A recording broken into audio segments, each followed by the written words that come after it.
الرحيم الحمد لله رب العالمين والعاقبة للمتقين والصلاة والسلام على سيد الأنبياء والمرسلين نبينا محمد وعلى آله وأصحابه ومن تبعهم بإحسان إلى يوم الدين وبعد فقد قال الله تبارك وتعالى في القرآن المجيد والفرقان الحميد أعوذ بالله من الشيطان الرجيم بسم الله الرحمن الرحيم إن الذين آمنوا وعملوا الصالحات سيجعل لهم الرحمن ودا وقال النبي صلى الله عليه وسلم قل آمنت بالله ثم استقم أو كما قال عليه الصلاة والسلام.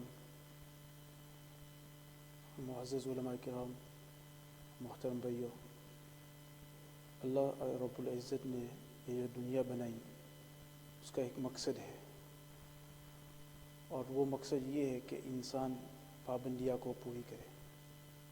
انسان کے اوپر پابندیاں رکھ دی گئی ہے، اور وہ پابندیاں کیا ہے؟ وہ اللہ سبحانہ و تعالیٰ نے ایک شریعت کے حساب سے ہمیں بھیجی، قرآن شریف کے ذریعے سے ہمیں بھیجا وہ پابندیاں. رسول بھیجا محمد صلی اللہ علیہ وسلم، جنہوں نے یہ پابندیاں ہمیں بتائی کہ ہمیں یہ کرنا ہے، یہ نہیں کرنا ہے. تو دین کا مقصد ہے انسان کو پابند بنانا. اور کس چیز کا پابند بنانا؟ اعمال صالحہ کا. اب رہی بات یہ کہ اعمال صالحہ کیا ہے، تو اعمال صالحہ وہ اس کی 4 قسمیں ہیں. سب سے پہلے 2 چیزوں میں اعمال ظاہرہ اور اعمال باطنہ. اعمال ظاہرہ ان اعمال کو کہتے جو بدن سے، جسم سے کیے جاتے ہیں.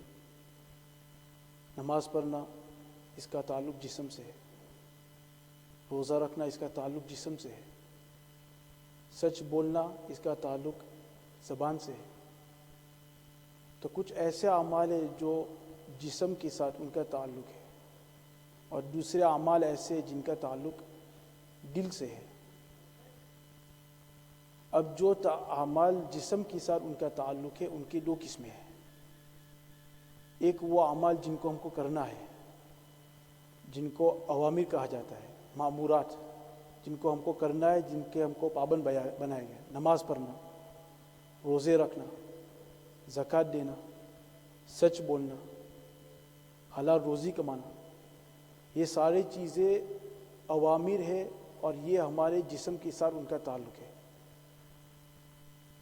دوسری چیز یا دوسرے اعمال وہ جسم سے تعلق رکھتے ہیں، اور ان کو منہیات کہا جاتا ہے، جس کا معنی اس سے دور رہنا. زنا سے دور رہنا، غیبت سے دور رہنا. غیبت زبان سے ہوتی ہے. بد نظری یہ آنکھوں سے ہوتی ہے، اس سے دور رہنا. جھوٹ بولنے سے دور رہنا. نماز کو قضا کرنے سے دور رہنا. تو یہ ایک قسم کے اعمال ہوئے جن کا تعلق جسم سے ہے. اور دوسری طرف وہ اعمال جن کا تعلق دل سے ہے، اور ان میں بھی 2 قسمیں ہیں. کچھ ایسے اعمال جس کو ہم کو کرنا ہے، اور کچھ اعمال ایسے جن سے ہم کو بچنا ہے. تو دل کے اعمال، اخلاص، کوئی بھی کام کرے تو اللہ کی رضا کے لیے. رسول اللہ صلی اللہ علیہ وسلم کی محبت یہ دل میں ہوتی ہے. قناعت، خوش ہونا، اللہ نے جو چیز دی اس پر راضی. توکل، یقین، یہ سارے اعمال دل کے ساتھ ان کا تعلق ہے، اور ان کو کرنا ہے، اور اس کو دل میں اپنانا ہے. اس کو فضائل کہتے ہیں، فضائل. اور دوسری طرف وہ دل کے اعمال جن سے ہم کو دور رہنا ہے. بغض رکھنا، کسی سے عداوت رکھنا، حسد کا ہونا، کسی سے جیلس ہونا کہ وہ کیوں بڑھ رہا ہے، یا کینہ رکھنا، کسی سے ہیٹرڈ، حب دنیا، شریعت سے تجاوز کر کے اس حد سے آگے بڑھ کر دنیا میں چلے جانا. تو یہ سارے اعمال ان سے ہمیں روکا گیا ہے کہ ان سے دور رہو. حسد سے دور رہو، کینہ سے دور رہو، بغض سے دور رہو، حب دنیا سے دور رہو. تو ان کو کہتے ہیں رذائل. تو ظاہری اعمال اوامر، اور ظاہری ان چیزوں سے بچنا ان کو کہتے ہیں منہیات، اور باطنی اعمال جس کو کرنا ہے فضائل، اور باطنی وہ برائی جس سے بچنا ہے ان کو کہتے ہیں رذائل۔ تو یہ ساری چیزیں یہ ہم اس کے پابند بنائے گئے، یہ کرو اس سے بچو، یہ کرو اس سے بچو۔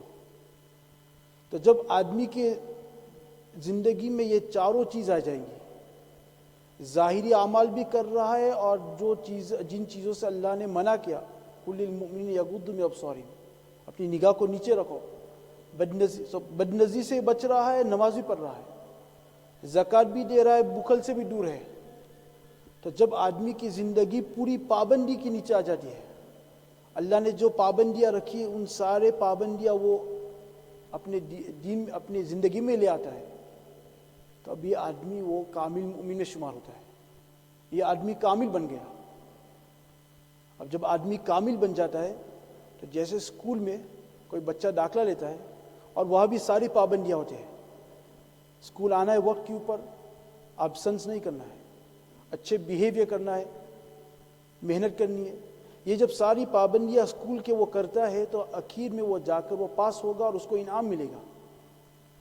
تو ہم جب دین کے اعتبار سے ہم یہ ساری پابندیاں کو بجا لائیں گے، اپنی زندگی میں لائیں گے، تو ہمیں کیا ملے گا؟ تو جتنے سارے وعدے ہیں قرآن شریف میں، احادیث شریفہ سے رسول صلی اللہ علیہ وسلم نے جتنے ہمیں وعدے بتائے، یہ سارے ان کامل مومن کے لیے۔ کون سے وعدے؟ ان الذین آمنوا وعملوا الصالحات سیجعل لهم الرحمن ودا۔ ایک یہ وعدہ کہ دنیا میں اس کے لیے محبت ہو جائے گی، لوگ ان سے محبت کریں گے، کیونکہ اس کے اندر وہ اعمال کر رہا ہے جس سے اللہ راضی ہے۔ اور حدیث شریف میں آتا ہے کہ اللہ سبحانہ تعالیٰ اعلان کرتے ہیں کہ جبریل میں فلانا سے محبت کرتا ہوں، تو ہی محبت کر۔ پھر جبریل علیہ السلام کو کہتے ہیں کہ آپ جا کر سارے فرشتے کو بتا دو کہ وہ بھی محبت کریں، حتیٰ کہ اعلان کیا جاتا ہے کہ دنیا والوں کے اندر بھی یہ بھیج دو کہ ہم بھی محبت کرتے، تم بھی محبت کرو۔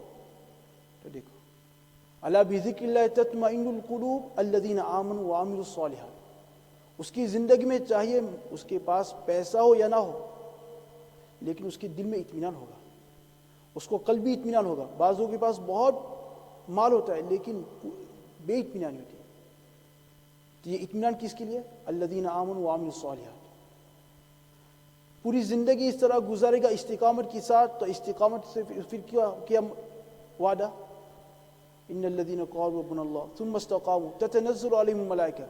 موت کے وقت فرشتے اس کے پاس آ جائیں گے، فرشتے اس کے استقبال کے لیے آ جائیں گے اور اس کو بتائیں گے اللہ تخافوا ولا تحزنوا، تم کچھ خوف مت کرو، آگے جانا ہے، راستہ ہے، کبھی گئے نہیں۔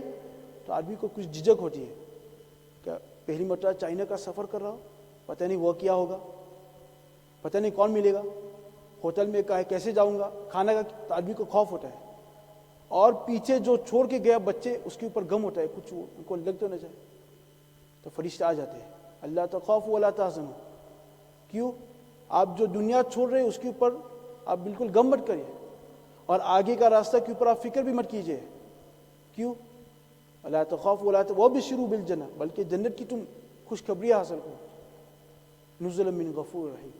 یہ اس کا وعدہ، موت کی وقت وعدہ کہ موت کی وقت خوشی خوشی جائے گا، فرشتے سامنے آئیں گے استقبال کے لیے، جنت سے اس کے لیے کفن کا سامان آ جائے گا۔ اب کیا؟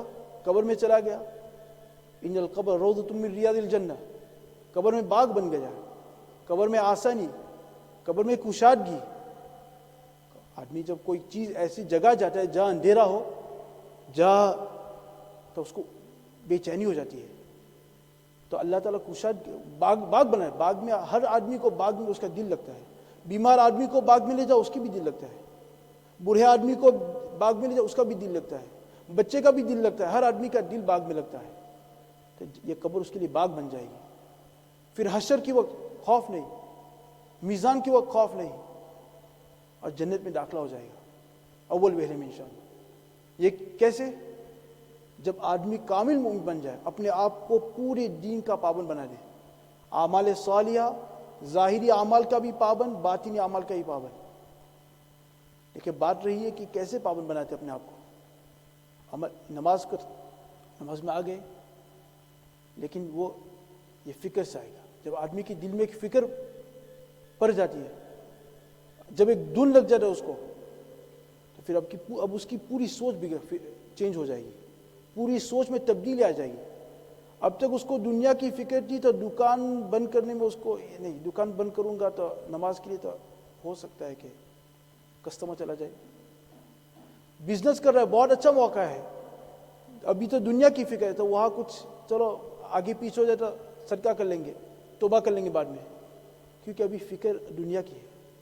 لیکن جب اس کی فکر تبدیل ہو جائے گی، اب آخرت کی فکر، تب دکان کو نماز کے وقت بند کرنا بالکل آسان ہو جائے گا. بزنس کر رہا ہے، کتنا نفع نظر آ رہا ہے، لیکن اس کو ادنا شبہ آ جائے گا تو اس چیز کو چھوڑ دے گا. ادنا شبہ سے وہ چھوڑ دے گا نہیں، بھلے کتنا بھی نفع نظر آ رہا ہے. یہ فکر کیسے آئی؟ آدمی کی دل دماغ میں یہ فکر کیسے آئے گی؟ تو حضور صلی اللہ علیہ وسلم نے فرمایا اکثروا ذکر حادم اللذات الموت. موت کو خوب یاد کرو. اکثروا ذکر حادم، خوب یاد کرو موت کو. کہ جب آدمی موت کو یاد کرتا ہے تو پھر اس کی سوچ تبدیل ہونے شروع ہوتی ہے کہ بھئی اتنا سارا اس دنیا میں کھپا رہا ہوں، اتنا سارا وقت لگا رہا ہوں، لیکن آخر تو موت ہے، آخر تو قبر ہے. تو آدمی کی سوچ آہستہ آہستہ بدلنے لگتی ہے، آدمی کی فکر بدلنے لگتی ہے. اب اس کے سامنے آخرت کا نفع آ گیا، دنیا کا نقصان اس کو ابھی ستائے گا نہیں.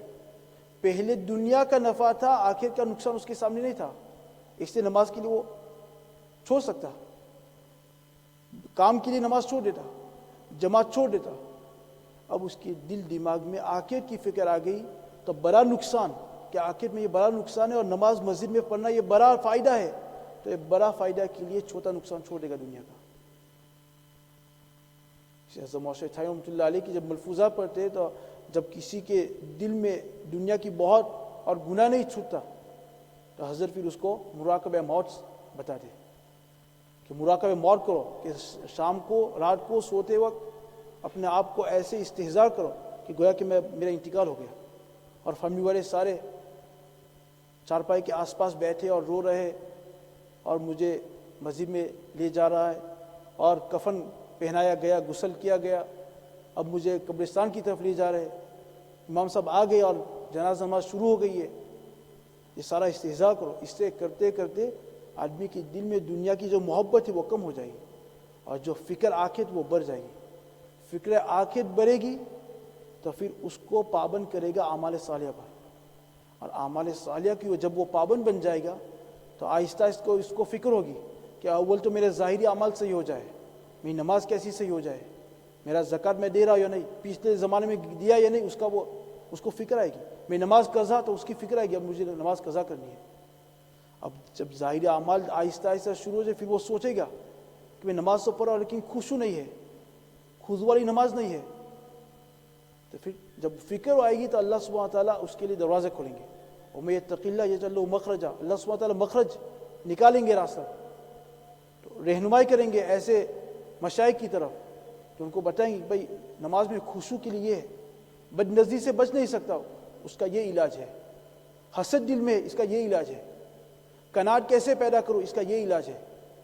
جب یہ علاج شروع کرے گا، پابندیاں کرتا رہے گا تو آہستہ آہستہ وہ پورا مکمل انشاءاللہ مکمل ایمان کے پابندیاں پورے ڈھانچے میں آ جائے گا اور یہ انشاءاللہ مکمل مومن شمار ہوگا. اب اس کے لیے ساری خوشیاں ہیں، اس کے لیے سارے وعدے ہیں. جب اپنے آپ کو تو پھر فکر یہ بھی ہو کہ دوسرے کو بھی کیسے پابند کرو، اپنے گھر والے کو کیسے دین کے اوپر پابند کرو، اپنے اہل و عیال کو کیسے لے آؤ. تو ایک فکر ہونی چاہیے. یہ کب فکر آئے گی؟ جب ہمارا سوچ بدل جائے. اور فکر پیدا کرنے کے لیے موت کو خوب یاد کرنا ہے، قرآن شریف کی تلاوت کرنا ہے. جب آدمی یہ دو کام کرے گا تو انشاءاللہ آہستہ آہستہ آگے راستہ کھلتا جائے گا اور انشاءاللہ موت کے وقت بھی خوشی ہوگی، حشر کے وقت بھی آسانی ہوگی، جنت میں بھی آسانی، اور ہر قسم کے وعدے اس کے لیے اور ہر خوشیاں اس کے لیے. ارادہ کرو کہ ہمیں اپنے آپ کو بھی پابند کرنا ہے، اپنے گھر والے کو بھی پابند کرنا ہے، اور پوری بستی والوں کو کوشش کر کے ان کو بھی یہی دعوت دینا کہ اپنے آپ کو دین کے پابند بناؤ. اور جب انشاءاللہ یہ کام کریں گے تو پھر انشاءاللہ اللہ سبحانہ وتعالیٰ کی رحمت بھی نازل ہوں گی، مدد نصرت بھی.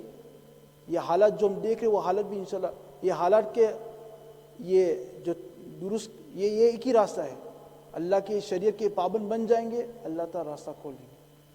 تو ہمارا دنیا کا فائدہ بھی اللہ کی اطاعت میں ہے اور آخرت کا فائدہ بھی اسی میں.